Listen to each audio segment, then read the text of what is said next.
Now, many of you don't know the RIU. We're an association of national road transport associations, and we represent the operators of trucks, coaches, and taxis.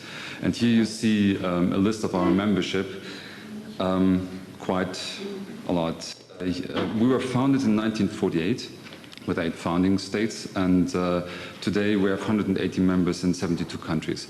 You might know us from the tier guarantee system. This is a UN convention. It's kind of the visa for the goods, to make it very simple, and we run this UN convention since 1948. But let's come to one thing which we very often forget. When we talk about tourism, we forget also that the products have to be in place for the tourism. It's not only transporting people, but also transporting goods. And to give you 2 examples, every single thing in this room, apart from us human being, has been on a truck. And to have a coffee in this nice coffee here in Davos, you need 29 companies from 18 countries to get this cup of coffee to that place. Another thing that we very often forget and take for granted is that buses, coaches, and taxis are an important part of the mobility chain. You arrive at an airport, you go to a taxi stand, you leave. You're only angry if you don't have a taxi there, so you take it for granted. But what I would like to say here on this slide is that buses and coaches are the clean mode of transport that bring you to the final destination. They only have the possibility to do that. But let's come to the emissions. We were focusing first on the toxic emissions, and you can see here that we were able to reduce the toxic emissions like carbon monoxide, NOx particles up to almost 100%. Still, we're now coming to the CO2 emissions, and we address this remaining challenge, but I would like to say something here. Who really produces CO2? It is, and you see it on this slide, it is mostly the power generation, the heating, electricity production, and when it comes to transport, it's mostly the cars. The airline industry is rather a couple percent, 2, 3, 4%. Goods transport, passenger transport by bus and coaches, another 2, 3%.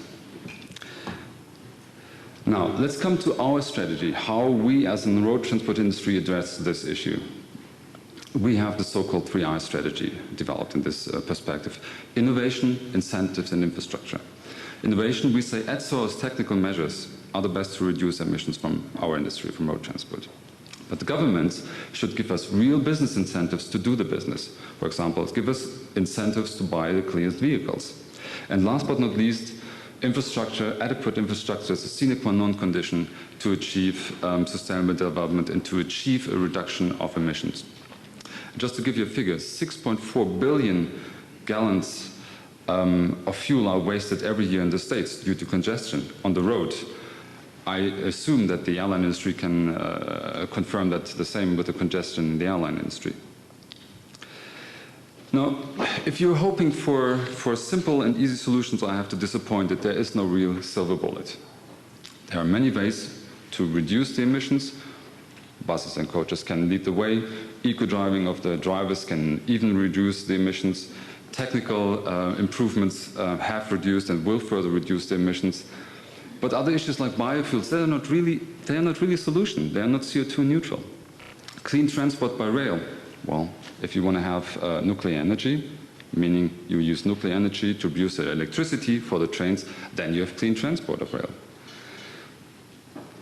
Now, I think we're making a very bad mistake.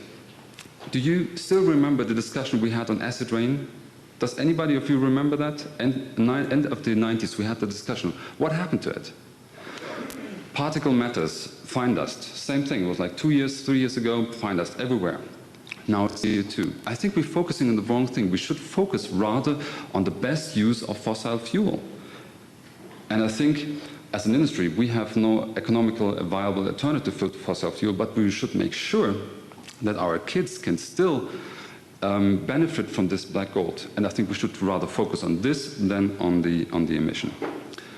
2 more slides. How we do that? We can do that by diversifying the energy market.